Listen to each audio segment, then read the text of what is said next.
lagi sa pet. Ayun o, malaki-laki na. Ito, maliit lang yung dati eh. Tapos asan na yun?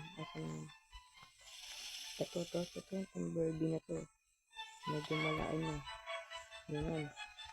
Kung tinatamad sa'yo, pwede kayong gamit ng level up lollipop. Tapos pag gusto nyo kang palumaki, pakainin nyo lang. Tapos,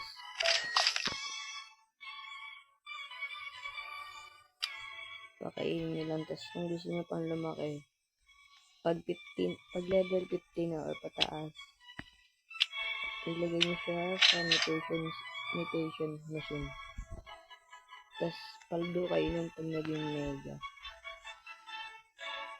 Ayun lang. Sa akin kasi ginagawa ko, pakain ko lang para di masayang level up ko. Ayun, medyo lumalaki na nga. Sa susunod na lang guys. Sa susunod, yung paano naman magpalaki ng mga fruit. Hindi paano kumaldo. Bye guys.